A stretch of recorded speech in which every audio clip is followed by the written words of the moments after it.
വിവരങ്ങളുമായി ജയൻ ചേർന്നു. ജയൻ, യൂത്ത് കോൺഗ്രസിന്റെ പ്രതിഷേധത്തിനിടെയാണ് ഇപ്പോൾ ഉപ്പുറ പോലീസ് സ്റ്റേഷന് മുമ്പിൽ നേരിയ തോതിൽ സംഘർഷമുണ്ടായിരിക്കുന്നത്. സ്റ്റേഷന് മുമ്പിലേക്ക് പ്രവർത്തകർ ഇരച്ചു കയറുന്ന ദൃശ്യങ്ങളാണ് ഇപ്പോൾ നമ്മൾ കണ്ടത്. പോലീസും പ്രവർത്തകരും തമ്മിൽ സ്റ്റേഷന് മുമ്പിൽ നേരിയ തോതിൽ സംഘർഷം ഉടലെടുത്തിരുന്നു. എപ്പോഴായിരുന്നു സംഭവം? എന്നാണ് വിശദാംശങ്ങൾ?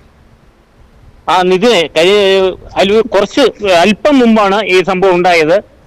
ഫ്രാൻസിസ് അറക്കിപ്പറമ്പിനെ അറസ്റ്റ് ചെയ്തതിൽ പ്രതിഷേധിച്ച് യൂത്ത് കോൺഗ്രസ് പ്രകടനം നടത്തിയിരുന്നു. അത് കഴിഞ്ഞ് യോഗവും സംഘടിപ്പിച്ചിരുന്നു. അപ്പോൾ പോലീസ് സ്റ്റേഷനിലേക്കുള്ള വഴിയിൽ പോലീസ് ബന്ദോബസ്ത് തീർത്തിരുന്നു. എന്നാൽ യൂത്ത് കോൺഗ്രസ് പ്രവർത്തകർ പോലീസിനെ തള്ളി മാറ്റി സ്റ്റേഷനിലേക്ക് ഓടിക്കയറുകയായിരുന്നു. സ്റ്റേഷനിലേക്ക് ഓടിക്കയറുന്ന വഴി പോലീസുകാരുമായിട്ട് ഉണ്ടുന്നല്ലുണ്ടായി. പോലീസ് സ്റ്റേഷന് മുറ്റത്തെത്തി സ്റ്റേഷനകത്തേക്ക് അതിക്രമിച്ച് കടക്കാൻ ശ്രമിക്കുന്നതിനിടയിൽ ഗേറ്റ് അടച്ചതുകൊണ്ട് പ്രവർത്തകർക്ക് അകത്തേക്ക് കടക്കാൻ കഴിഞ്ഞില്ല. ഒരു 10 മിനിറ്റോളം പോലീസും പ്രവർത്തകരും തമ്മിൽ ഉണ്ടുന്നല്ലുണ്ടായി. ഇതിന് ശേഷം പോലീസ് സ്റ്റേഷന് പടിക്കൽ ഇവര് കുത്തിയിരുന്ന് പ്രതിഷേധിച്ചു. പ്രതിഷേധിച്ചപ്പോൾ നേതാക്കളൊക്കെ എത്തി അവരെ സമാധാനിപ്പിച്ചുവെങ്കിലും മണിക്കൂറുകളോളം ഇപ്പൊ ഇവർ അല്പം മുമ്പാണ് അതിന് ശമനമുണ്ടായത്. ഈ ഫ്രാൻസിസ് അറക്കിപ്പറമ്പൻ മന്ത്രി ശശീന്ദ്രനെ കരിങ്കൊടി കാണിച്ച കേസിലാണ് ഫ്രാൻസിസിനെ അറസ്റ്റ് ചെയ്തത്.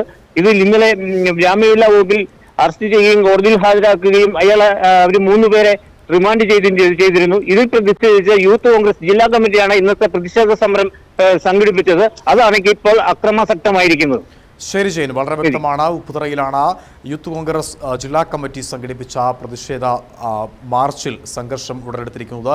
പോലീസ് സ്റ്റേഷന് മുമ്പിൽ പോലീസ് തടഞ്ഞെങ്കിലും പ്രവർത്തകർ പോലീസിന്റെ വലയം ഭേദിച്ചുകൊണ്ട് സ്റ്റേഷനുള്ളിലേക്ക് പാഞ്ഞു കയറുകയായിരുന്നു. തുടർന്ന് സ്റ്റേഷന് മുമ്പിൽ ഗേറ്റ് അടച്ച് പോലീസ് വീണ്ടും പ്രതിരോധം തീർക്കുകയും ഇവിടെ നേരിയ തോതിലുള്ള സംഘർഷം ഉടലെടുക്കുകയും ചെയ്തിരുന്നു. തുടർന്ന് പോലീസ് പ്രവർത്തകരെ സ്റ്റേഷന് മുമ്പിൽ നിന്നും മാറ്റി ഇപ്പോൾ പ്രദേശത്ത് പ്രതിഷേധ ധർണ്ണ തുടരുകയാണ്. ജയരാണ് വിവരങ്ങൾ പങ്കുവച്ചു.